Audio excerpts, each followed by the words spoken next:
Bon, vous me l'avez demandé, j'ai repoussé. Là, je pense qu'il va vraiment falloir qu'on s'y attelle. Donc aujourd'hui, on attaque le réglage de la distillation continue. C'est parti. Alors, pour le moment, il n'y a pas de vidéo spécifiquement dédiée à la distillation continue sur la chaîne, tout simplement parce qu'en fait, c'est un aspect de la distillation que j'ai traité directement en présentiel, une fois que les élèves étaient revenus. Donc, j'exclus pas que j'en ferai une par la suite, notamment parce que j'en aurai très probablement besoin en fin d'année, mais pour l'instant, c'est pas la priorité. Et donc, je vais surtout me focaliser dans cette vidéo sur la façon de régler en fait le pilote de distillation continue. Donc, chez nous, c'est le pilote 15. Alors ça veut dire que dans cette vidéo, je ne vais pas m'intéresser au fonctionnement à proprement parler de la distillation continue, puisque c'est quelque chose qu'on a a priori déjà vu ou qui sera traité dans une vidéo différente. On va partir du principe que vous savez déjà ce que c'est qu'une distillation continue, comment globalement ça fonctionne. Alors si vous voulez regarder à quoi ressemble le pilote de distillation continue, évidemment je vous invite à aller voir la visite guidée que j'ai publiée précédemment. La fiche devrait s'afficher là-haut. Et là, on va vraiment parler de la façon dont on va régler cette distillation et comment en fait on va faire le calcul notamment du bilan de matière entre l'entrée et la sortie. Alors, qu'est-ce que cette colonne a de si particulier? Eh bien, en fait, on a déjà parlé d'autres types de colonnes. On a parlé d'une colonne de distillation, la colonne qui se trouve chez nous dans le pilote 14. Donc cette colonne de distillation discontinue, son principe,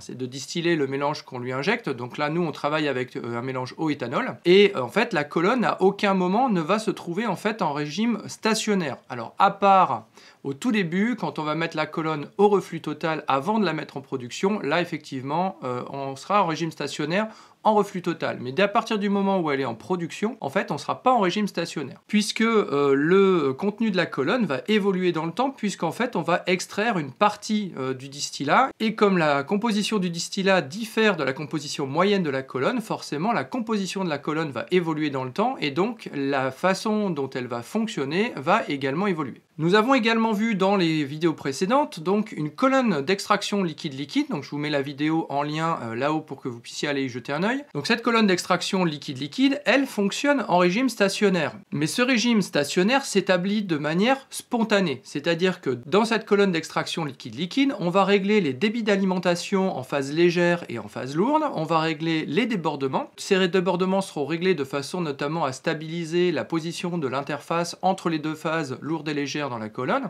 Une fois que cela est fait, on va voir s'établir en fait un régime stationnaire qui va être caractérisé par une stabilité en fait de tous les paramètres opératoires et également de la composition locale de la colonne. Dans le cas de la distillation continue, donc dans le cas du pilote 15, on va avoir quelque chose de différent puisqu'en fait on va avoir une colonne que l'on va alimenter avec un mélange à distiller, on va régler le débit d'alimentation et ça va être à nous de régler les débits de prélèvement de distillat et de résidus de façon à imposer à la colonne de se trouver en régime stationnaire. Ça veut dire en particulier qu'on est face à une colonne qui est relativement instable dans son fonctionnement et si l'on n'est pas en permanence en train de régler les débits de prélèvement de distillat et de résidus de façon à s'adapter au fonctionnement instantané de la colonne, eh bien la colonne va simplement diverger. Au contraire de la colonne du pilote 19, donc la colonne d'extraction liquide-liquide, qui elle en fait a plutôt tendance à aller vers son régime stationnaire à partir du moment où on s'assure que l'interface ne bouge pas. Donc il est important ici de prévoir quels seront les débits d'alimentation, de résidus et de distillat que l'on va en fait appliquer à la colonne pour la passer du reflux total en mode production. Alors de manière schématique, la distillation continue fonctionne de la façon suivante. On a une colonne de distillation. Cette colonne de distillation est alimentée en mélange à distiller. Et on va avoir en haut de la colonne un prélèvement de distillat et en bas de la colonne un prélèvement de résidus. Alors, je vais utiliser un petit code pour désigner chacun de ces flux. On va utiliser la lettre A pour désigner l'alimentation, la lettre D pour désigner le distillat et la lettre R pour désigner le résidu. Donc chacun de ces flux est défini par un certain nombre de paramètres. Donc ça va être défini par notamment le débit volumique que je vais noter D. Ça va également être défini par la densité du liquide. Donc petit d, on a dit densité. Et ces flux vont également être caractérisés par le titre massique en phase la plus volatile. Donc dans le cas qui nous intéresse, c'est l'éthanol, mais évidemment si vous avez un autre cas à traiter, on garde les mêmes notations. Donc là, je vais noter ça W. Du coup, on a 3 jeux de 3 paramètres. On va avoir un jeu de paramètres qui correspond à l'alimentation. Donc ici, on aura dA pour le débit massique d'alimentation, petit dA pour la densité de l'alimentation, WA pour le titre massique. Et de la même façon, nous aurons DD pour le débit volumique donc, de prélèvement de distillat, petit D pour la densité du distillat prélevé, WD pour le titre massique du distillat. Et en bas, donc de la même façon, DR, le débit volumique de prélèvement de résidus, petit d, R, la densité du résidu, et WR, le titre massique du résidu en composé volatile. Bien, alors je vous rappelle également que la colonne étant en fonctionnement, donc on a à l'intérieur de la colonne des mouvements de matière. On va avoir une partie flux montant qui correspondra à la montée des vapeurs. On va avoir une partie flux descendant ici qui correspondra aux redescentes de condensat. Et on aura donc des flux de ce type dans toutes les parties de la colonne. La zone d'enrichissement en composé volatile, donc qui est la partie supérieure, et également la zone d'appauvrissement en composé volatile, qui est la partie inférieure. Alors j'ai représenté ici les flux par de grandes flèches, simplement vous avez vu dans les vidéos précédentes que ce n'est pas tout à fait ce qui correspond à la réalité, puisqu'en fait vous allez avoir sur chaque zone locale de la colonne des flux montants et des flux descendants. Donc en fait, on aurait plutôt des choses qui correspondent à des multitudes de petites flèches montantes et de petites flèches en fait descendantes ici. Voilà, donc gardez ces flux en tête, on en reparlera tout à l'heure. Alors maintenant, on va s'intéresser à ce qui se passe en phase stationnaire. Donc là, on suppose qu'on a déjà amené la colonne en production. Elle est en régime stationnaire, autrement dit, tous les paramètres opératoires sont stables dans le temps, y compris la composition de la colonne en chaque point de la colonne. Donc à partir de là, nous, ce qui va nous intéresser ici, c'est de voir comment on peut lier en fait les composés sortants, les compositions des flux sortants et les compositions des flux entrants. Alors ici, comme on a un système qui est en régime stationnaire, eh bien tout simplement, on a une égalité entre tout ce qui sort et tout ce qui rentre. Ça veut dire que d'une part, le débit massique entrant total est égal au débit massique sortant total, ce que l'on va simplement noter QA égale QD plus QR, où les lettres Q désignent ici donc les débits massiques. La convention sur les lettres est la même que tout à l'heure, A pour l'alimentation, D pour le distillat, R pour le résidu. Donc ici, ce que l'on a écrit, c'est que le débit massique d'alimentation, qui est la seule entrée, est égal à la somme des débits massiques de prélèvement de distillat et de résidu, qui sont les deux seules sorties. Alors, cette conservation, elle concerne également l'ensemble des composés chimiques présents dans la colonne, puisqu'il n'y a pas de modification chimique au cours de cette opération, donc on récupère à la sortie les mêmes composés chimiques dans les mêmes quantités que ce qu'on a en entrée. Donc on va avoir conservation du débit d'éthanol en particulier entre l'entrée et la sortie. Autrement dit, le débit massique d'éthanol, qui est égal au débit massique d'entrée total multiplié par la fraction massique. Alors, une petite précision sur les notations que j'ai utilisées ici. Comme je vous l'ai indiqué en cours, la fraction massique est un nombre compris entre 0 et 1 qui représente la part de la masse totale correspondant au composé d'intérêt. Il peut être pratique de représenter cette valeur en centièmes, auquel cas le symbole % est utilisé et l'on parle de titre massique. Tout comme cette valeur peut être représentée en millièmes, auquel cas le symbole pour 1000 est utilisé, ou encore en millionième à l'aide du symbole ppm. Dans la présente vidéo, j'utilise le symbole W pour désigner des fractions massiques, même si, de temps à autre, ma langue fourche et que j'utilise l'appellation titre massique. Notez néanmoins, chose amusante, que les formules que nous obtiendrons un peu plus loin sont valables quelle que soit la signification exacte donnée au symbole W, que ce soit un nombre, des pourcents, des pour 1000 ou encore des ppm. Donc on va avoir conservation du débit d'éthanol en particulier entre l'entrée et la sortie. Autrement dit, le débit massique d'éthanol, qui est égal au débit massique d'entrée total multiplié par la fraction massique d'éthanol en entrée, est égal au débit de sortie d'éthanol au niveau du distillat, ce qui est égal au produit du débit massique de sortie de distillat fois la fraction massique d'éthanol dans le distillat, plus la même chose pour le résidu. Et enfin, on a également conservation de la phase aqueuse, donc de l'eau entre l'entrée et la sortie, ce qui s'écrit de la même façon. Donc la particularité ici, c'est qu'on a un mélange binaire, autrement dit la fraction massique de l'eau, mais c'est simplement 1 moins la fraction massique de l'éthanol. Voilà, donc c'est ce système d'équations qui va nous permettre en fait de caractériser comment doivent être agencés les différents débits en entrée et en sortie dans la colonne les uns par rapport aux autres. Alors, ces trois équations en réalité sont redondantes, c'est-à-dire que si les deux premières équations sont vérifiées, par exemple, eh bien la troisième équation est forcément vérifiée. Et ça marche pour les trois, c'est-à-dire qu'en fait, ici on a un cas particulier dans lequel on a redondance, et en plus, on a la possibilité de choisir le jeu d'équations que l'on souhaite pour l'exploiter. Donc nous, on va prendre les deux premières équations que j'ai indiquées en haut, qui sont a priori, enfin, de mon point de vue, les plus simples à utiliser. Alors ce que l'on va faire, c'est qu'on va montrer en fait que l'on peut, à partir de ces deux équations, calculer un débit en particulier à partir des deux autres débits. Donc physiquement, ça voudra dire que si l'on fixe un des trois débits, autrement dit le débit d'alimentation ou le débit de distillat ou le débit de résidu, eh bien les deux autres débits sont forcément imposés si effectivement on souhaite être en régime stationnaire. Alors pour cela, j'utilise une petite astuce qui n'est pas très compliquée. Simplement, on va multiplier la première équation par WD. Donc on va obtenir simplement QA WD est égal à QD WD plus QR WD.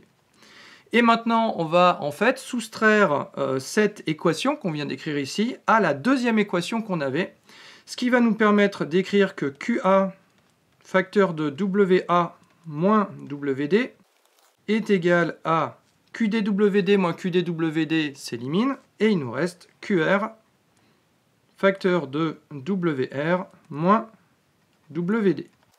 Donc maintenant, on va pouvoir exprimer par exemple le débit de prélèvement de résidus, donc là on est toujours en débit massique, en fonction du débit d'alimentation. Autrement dit, on va se retrouver avec QR qui est égal à QA multiplié par donc WA moins WD sur WR moins WD. Alors ce que l'on vient de faire ici en utilisant WD comme facteur multiplicatif de la première équation, on peut également le faire en utilisant WR et on obtient donc une équation qui est très proche et qui concerne cette fois-ci le débit de prélèvement de distillat. Alors je vous ai mis ici les deux équations auxquelles on aboutit en opérant comme je viens de vous le montrer, qui nous donnent donc accès au débit massique de prélèvement de résidus en fonction du débit massique d'alimentation et au débit massique de prélèvement de distillat en fonction du débit d'alimentation. Alors évidemment, là nous on travaille sur des débits massiques, mais concrètement sur le pilote, ce que vous avez, ce sont des débits volumiques. Donc simplement on va transformer les débits massiques en débits volumiques, et puis on va aboutir ainsi à la même expression, mais cette fois-ci en débit volumique. Donc là il suffit de se souvenir que le débit massique d'un fluide, c'est égal au produit du débit volumique de ce fluide par sa densité. Voilà, donc ça nous permet d'aboutir à ces deux expressions qui vont vous permettre de faire le lien entre les débits de sortie et le débit d'entrée. Donc je vous propose de prendre un petit exemple pour faire une application numérique avec une colonne dans laquelle le distillat sera caractérisé par donc, un titre massique de 85%, une densité qui sera de 0,9310. Alors évidemment, le titre massique et la densité sont intimement liés dans ces mélanges. Ici, on a le cas d'un mélange eau-éthanol.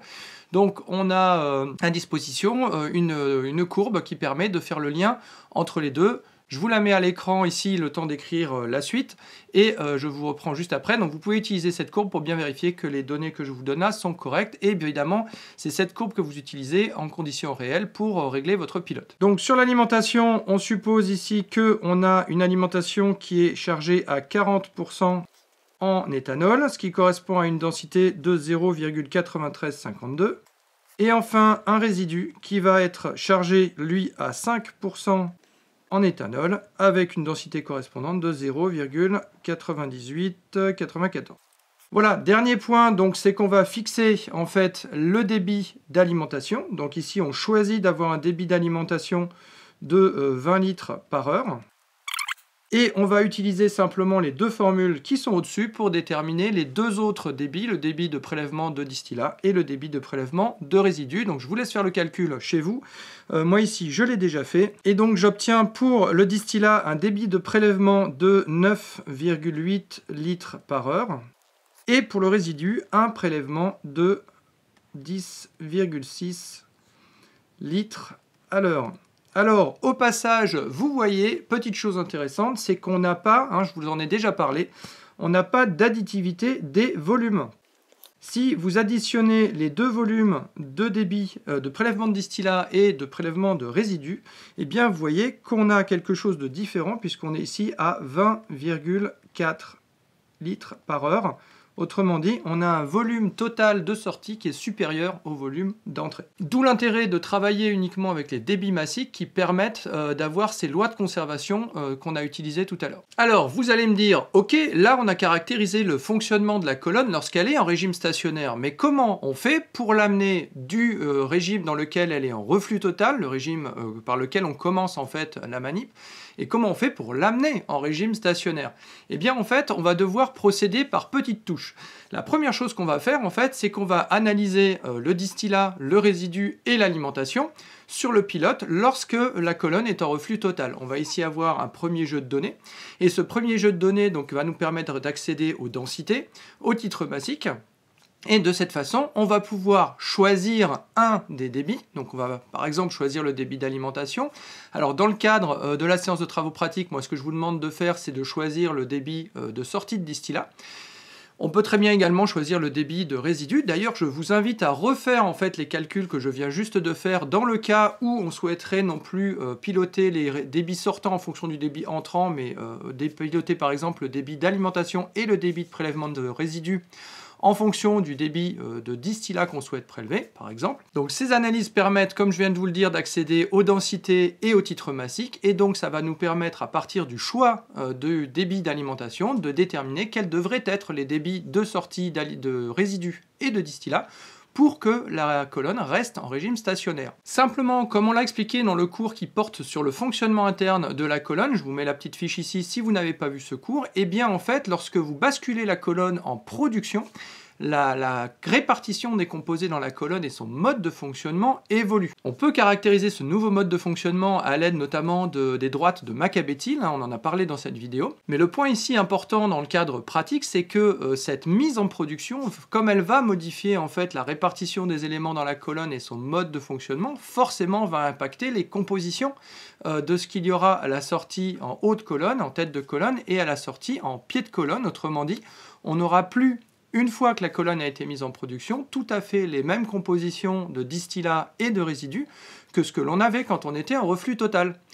Ça veut dire que vous allez basculer la colonne en régime donc, de production. Vous allez utiliser pour cela les données que vous avez obtenues dans le régime stationnaire en reflux total. Et une fois que vous avez mis la colonne en production, eh bien, cette colonne va s'adapter à ce nouveau régime et vous allez devoir du coup analyser ponctuellement et de manière régulière les compositions du distillat et du résidu de façon à recalculer en fait pendant un petit laps de temps les débits que vous êtes censé avoir en sortie de la colonne pour effectivement avoir un régime stationnaire qui s'installe. Donc c'est un processus qui se fait par essai et erreur et qui va petit à petit donc converger vers le régime stationnaire. Alors vous voyez apparaître tout de suite un petit écueil, eh bien c'est que si vous ne faites pas suffisamment attention dans le pilotage de ce pilote, ce qui va se passer c'est que vous allez globalement appauvrir ou enrichir la colonne en éthanol ou en eau, donc vous allez vous écarter du fonctionnement initial de la colonne et de proche en proche, si vous ne rectifiez pas rapidement le tir à l'aide des analyses que vous faites de manière régulière, eh bien votre colonne va tout simplement diverger et partir dans un mode de fonctionnement que vous aurez beaucoup de mal à faire revenir en fonctionnement nominal. Donc c'est un pilote qui nécessite beaucoup d'attention en termes de pilotage. Voilà, cette vidéo est à présent terminée. J'espère que ça vous a plu de revenir à un format un petit peu plus traditionnel par rapport à ce que j'ai fait sur les dernières vidéos qui j'espère vous ont plu également. Donc des vidéos in situ sur les appareillages du lycée, il y en aura d'autres qui vont normalement venir. Des vidéos de cours également. Dans tous les cas, comme d'habitude, si cette vidéo vous a plu, n'hésitez pas à laisser un petit like en dessous, à vous abonner, à bien activer la cloche. Certains d'entre vous m'ont dit qu'ils ne recevaient pas les notifications. Il faut mettre la cloche sur le fonctionnement, toutes les notifications pour que ça fonctionne. Et puis, pour faire connaître la chaîne, n'hésitez pas non plus à partager avec les personnes que vous connaissez qui seraient susceptibles d'apprécier ces vidéos également. Voilà, donc en attendant, écoutez, je vous souhaite bon courage, entraînez-vous bien sur les calculs, et puis on se retrouve bientôt pour d'autres vidéos. Ciao!